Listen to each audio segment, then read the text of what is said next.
Hello friends, thanks for coming here. ఈ కథ మనుషుల చేత వెలివేయబడి దయ్యాలు చెరదీసిన ఒక వృద్ధుడి కథ. సూరి అనే 60 ఏళ్ల కాటికాపరి కథ.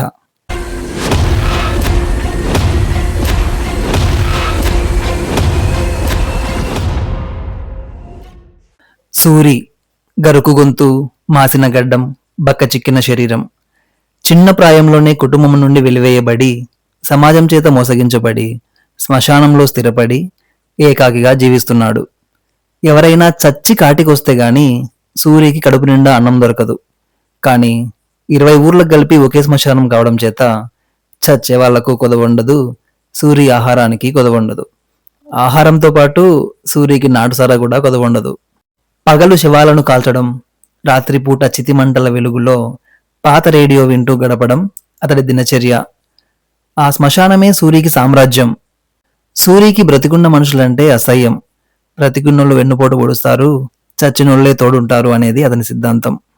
సూరికి చాలామంది స్నేహితులు ఉన్నారు, కానీ వాళ్ళంతా ఆత్మలు. సూరికి పుట్టుకతో వచ్చిందో లేక శ్మశానంలో ఉండబట్టి వచ్చిందో గాని చాలా దశాబ్దాల నుండి అతడు ఆత్మలతో మాట్లాడగలుగుతున్నాడు, స్నేహము చేయగలుగుతున్నాడు. కానీ ఊర్లో ఎవ్వరికీ సూరి దయ్యాలతో మాట్లాడగలడని, దయ్యాలని చూడగలని తెలీదు. అతను ఆత్మలతో మాట్లాడడం ఎవరైనా చూసినా తాగి ఏదో కొనుక్కుంటున్నాడు అని పట్టించుకోకుండా వెళ్ళిపోతూ ఉంటారు. సూరి ఆత్మల కోసం వింత వింత పనులు చేస్తూ ఉంటాడు. ఒక తాత ఆత్మకు ఇష్టమని రేడియోలో నాగేశ్వరరావు పాటలు పెడతాడు. ఒక పాప ఆత్మకి ఇష్టమని చెక్కతో చేసిన బొమ్మను పాప సమాధి మీద పెడతాడు. గర్భిణీ స్త్రీ ఆత్మకి ఇష్టమని ఆవకాయ తెచ్చుకొని తింటాడు. అలాగే తాగుబోతులకు ఇష్టమని నాటుసార తెచ్చుకొని తాగుతాడు. చీకటి పడితే చాలు ఆత్మలన్నీ అతని చుట్టూ చేరి కబుర్లు చెప్పుకుంటూ ఉంటాయి. సూరి చెప్పే కథలు ఆత్మలన్నీ కూర్చొని శ్రద్ధగా వింటుంటాయి. ఆత్మలు చెప్పే కథలు కూడా సూరి శ్రద్ధగా కూర్చొని ఆలకిస్తూ ఉంటాడు. కానీ తెల్లవారి వెలుతురు అలుముకోగానే ఆత్మలన్నీ మాయమవుతాయి. సూరి ఒంటరవుతాడు. మనుషులు అతన్ని పిచ్చోడిలా చూస్తూ ఉంటారు. కానీ సూరి మాత్రం ఆత్మల ఆకలిని, ఆవేదనను తీరుస్తూ ఒక రకమైన తృప్తిని పొందుతూ ఉంటాడు. ఆత్మలే అతని కుటుంబం, శ్మశానమే అతని ప్రపంచం అని బ్రతుకుతూ ఉంటాడు. సూరి అంటే శ్మశానంలోని ఆత్మలకు ప్రాణం. అతన్ని వదిలి అవి అస్సలు ఉండలేవు.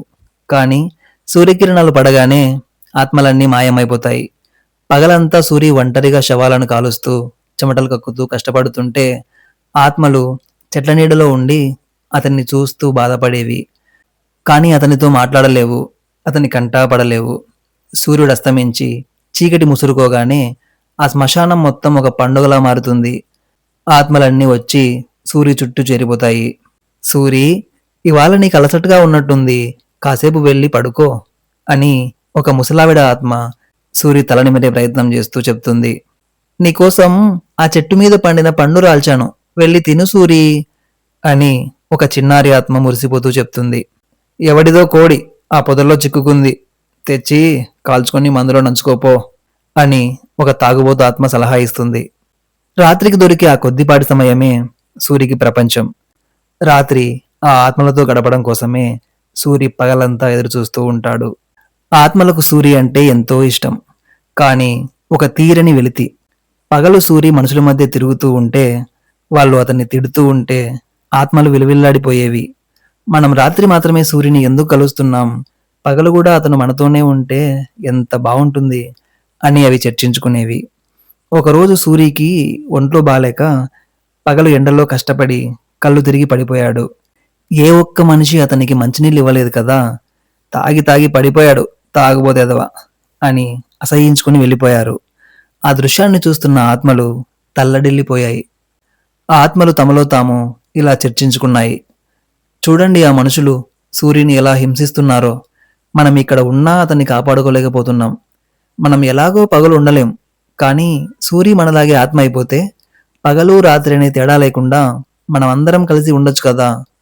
కాబట్టి సూర్యుని చంపి మన ప్రేమ సామ్రాజ్యంలోకి శాశ్వతంగా ఆహ్వానిద్దాం అని నిర్ణయించుకుంటాయి.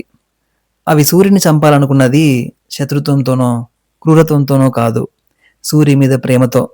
అతన్ని ఆ నరకం నుండి విముక్తుని చేయడానికి సూర్యుని చంపాలనుకున్నాయి.